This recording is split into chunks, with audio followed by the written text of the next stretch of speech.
from Los Angeles, Mr. Andraé Crouch.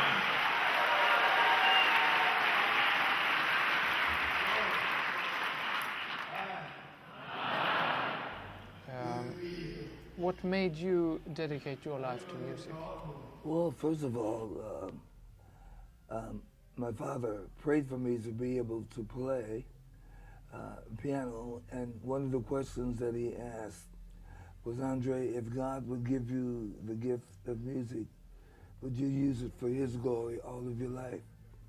And so that was, I mean, I never thought that I was going to ever play music, but he saw something in me that God put there.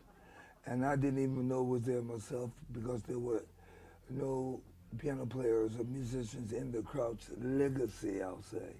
A lot of preachers, but no musicians. But I stayed around the record player, the CD player. I stayed around that, and so I think that's the reason why my father chose me out of a family of 3 when he needed a piano player in his church. He chose to pray for me, and it was a God thing. And there was no piano player in his church, so one Sunday he asked me, he said, Andraé, if God gave you the gift of music, would you use it for His glory all of your life? And I said, yeah, Daddy. And he laid his hands upon me and prayed for me. And he prayed for me. He said, Andraé, he said, God, if you want me to pastor, give this boy the gift of music. He called me we were just visiting a church that needed a pastor. And he had his own business. And I really know that God put it in my dad to ask me that, and because when he said yes to the Lord to pastor, then it was a double header when God gave me the gift of music. Because 2 weeks later, I started playing piano for the church with both hands. And we didn't even own a piano at home. So it was a real miracle. And 3 years later, I wrote my first song.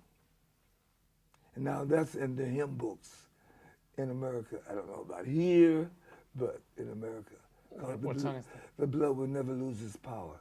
Oh, it says sure. It reaches to the highest mountain. So it's a fantastic song. Yeah. And when he gives me a new song, I just start laughing. I go, wow. And he does it almost every time I sit down and play the piano. Something will come up, maybe not nothing to sell, but it's something I can serenade him with. And that's good enough for me.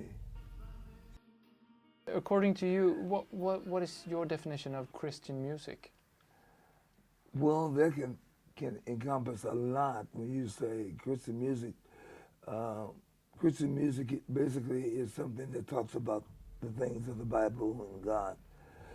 Gospel music to me is the good news of the Word of God. All these other things have happened, and all these different ways that we've lived our lives, and things that have corrupted us, and things that have messed up our society. And the good news in music is saying that God has a way out, and God has a plan to heal us and deliver us and bring us back to Him after we've polluted our situations with sin. And the good news is what He can do for us. Could you give one advice to young Swedish artist here who's a Christian? What's the main goal that you have to focus on? First of all, have a relationship with Jesus Christ, a real, true relationship. And live it, and then read the Word, and then realize that He has given you a gift to communicate what you have, and go for it, But be real and let God tell the rest of the heavens that He can trust you to spread the word, And that's what's important to me. Now, that's only my opinion.